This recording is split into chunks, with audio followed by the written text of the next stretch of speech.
ngutang lagi aja. Tapi bukan solusi juga kan? Oh ya bukan lah, gila nih IMF nih. Untung Purbaya bilang, ya kan sobat, enggak lah kita nggak mau ngutang lagi. Tapi Purbaya balik lagi. Wah kita kalau nggak ngutang bisa krisis.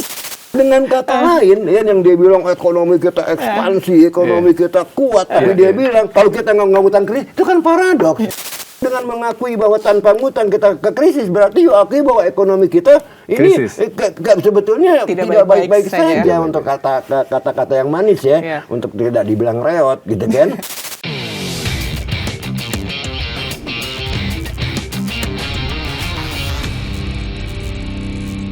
Menarik, pertumbuhan ekonomi 4%. Yang mana? Yang di tahun kuartal 1 4,87%. 4,87. Kemudian keluar angka 5,12%. Itu sudah sesuai belum? Kedua, tunggu dulu. Angka 5,04 di Q3, angka 5,39 di Q4, sehingga on the average 2025 itu keluar angka 5,11. Nah ini sebelum di downgrade ratingnya oleh Outlook, ratingnya oleh Moody's, saya udah bilang, sorry, angka ini suspek. Angka 5,12. Kenapa? Kita lihat dia dalam bulan-bulan itu bagaimana kita mengalami month on month deflation. Artinya kan, dibilang permintaan turun. Yang kedua, dalam frame waktu itu, pemudik drop 24,5% gitu loh ya. Antas di Q3 saya lihat pertumbuhan kredit itu cuma 7,09% September kalau nggak salah ya, dengan undisbursed loan masih 2.735 T. Tapi dalam kuartal itu muncul angka 5,04%. Equationnya quite simple. Kita bank dependent economy ya. Ada korelasi yang sangat kuat. Kalau over time kita lihat time seriesnya bos, ya itu antara credit growth dan economic growth. Nah umumnya to achieve 5% economic growth, based on my model ya, on my numbers, itu sedikitnya credit growth itu 10,5% sampai 11% pertumbuhannya. Jadi ini bertolak belakang nih antara credit growth sama economic growth ya. Nah sehingga saya yakin, dan pada waktu itu kita kebetulan saya pernah di Dana Reksa Research Institute ya. Saya ngumpul nih bekas-bekas Dana Reksa Research Institute di rumah Pak Raden Pak Dede membicarakan numbers gini, dan pada waktu itu saya bilang ini pasti bakal di downgrade, setidaknya outlook kita.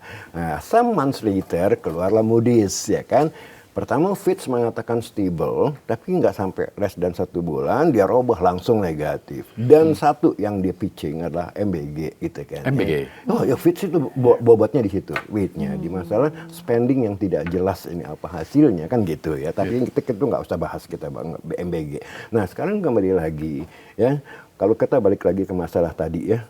Untuk ini yang lagi dekat deh nih, dapat THR, mau lebaran, ya kan, mau ngapain? Tadi Mas Fitra udah jelasin ya kan, dengan segala macam klasternya gitu kan ya. Tapi sekarang kalau kita lihat lagi, kembali lagi, gini lah ya, di luar data statistiknya ya.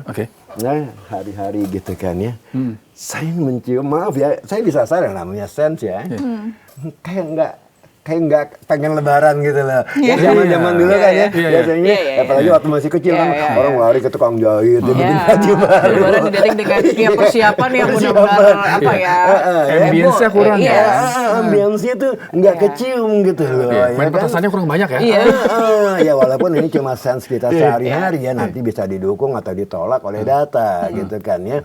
Nah kalau tahun lalu minus 24,5% datanya, to offset that ya, to offset that artinya to be back to the previous level, wah dia harus naik 30% loh. Ya kan ya? Ini jumlah pemudik ya? Jumlah pemudik gitu kan ya. Misalnya dari 100 jatuh ke 75, untuk balik lagi ke 100 kan harus naik 33%, biasanya kan 75 ya kan ya. Nah sekarang even kalau tuh dia 0% yang turun atau bahkan naik 5%, kita masih ada belum balik lagi ke previous level gitu loh ya. Nah inilah yang makanya yang tadi Mas Fitra bilang, problem kita ini bos yang paling buruk deindustrialisasi. Ini paling buruk karena industri yang menciptakan lapangan kerja. Tapi the question, semua orang ngomong, kita harus reindustrialisasi. Ya gampang aja dari D, kalau mau balik lagi re. Nenek gue juga tahu. Ya kan? Tapi caranya? Nah, sekarang yang jadi question is how to do it. Ya kan? How to get it out of the ground. Itu kan. Dan ini no one knows that. Ya kan? Nah, Pak Jokowi pernah mencoba dengan membangun gila-gilaan infrastruktur. Ya kan, apa aja dibangun sampai Kertajati sekarang jadi kandang kambing katanya, ya kan ya, karena oversupply ya kan ya. Ini memang niatnya jago, memang tulus banget lah ya, jalan tol ya kan segala macam sampai jamban-jamban barangkali ya, di tembok di sana di desa-desa kalau perlu. Tapi kok udah spending gila-gilaan di physical capital, kita ambil baseline aja lah, kok nggak bisa lebih dari 5%?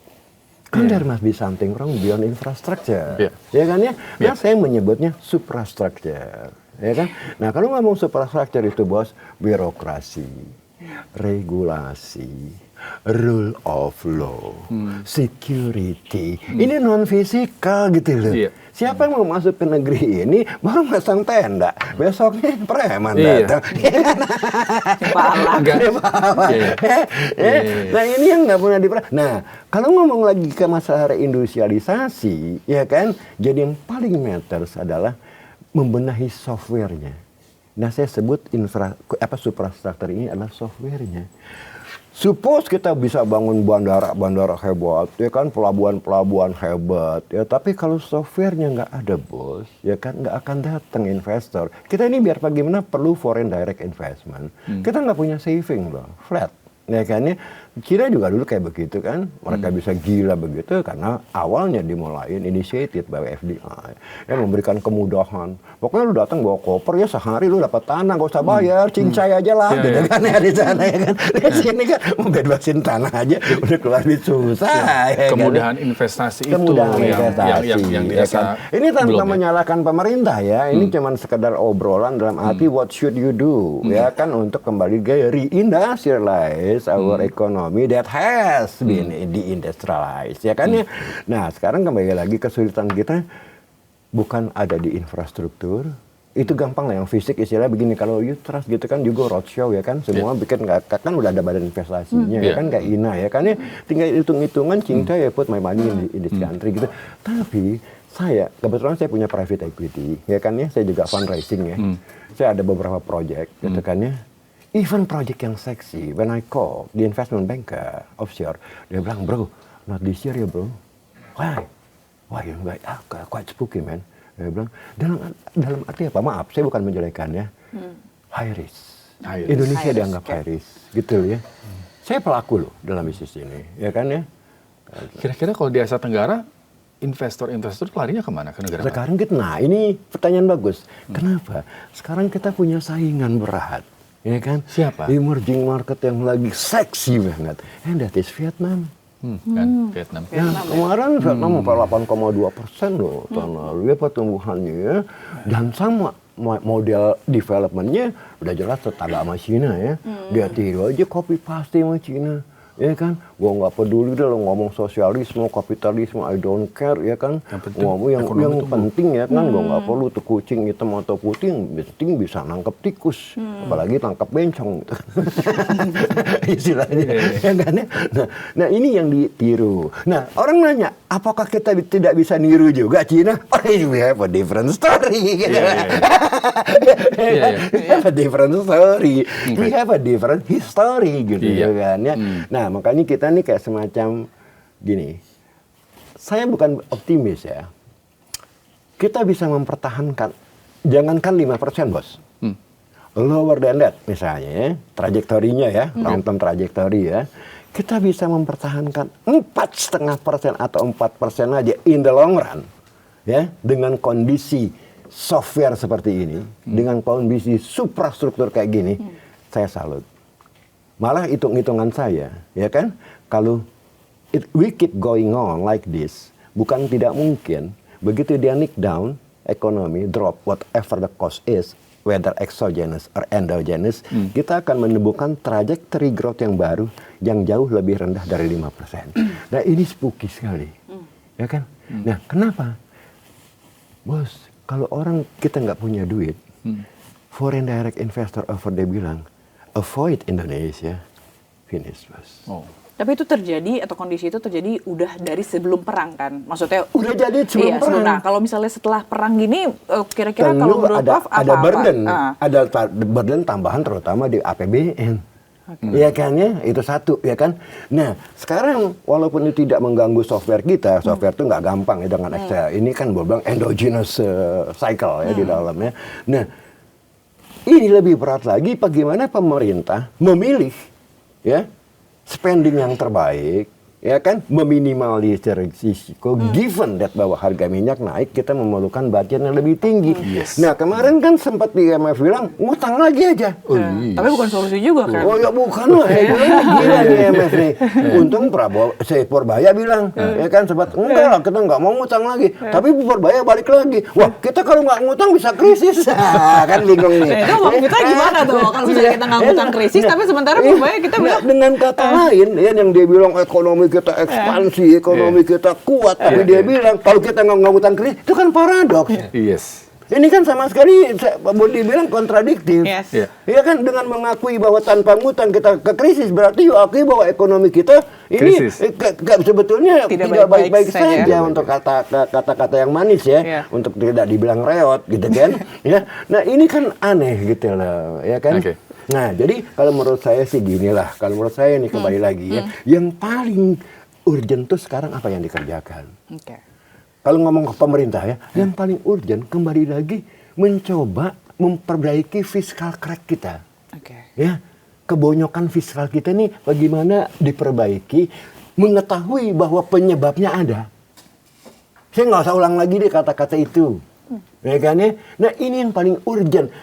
Dan setelah itu kita kan ada skala prioritas ya dalam membenahi suatu masalah gitu. To fix the problem, ya, you have the scale of priority. Apa step yang pertama yang harus dikerjain?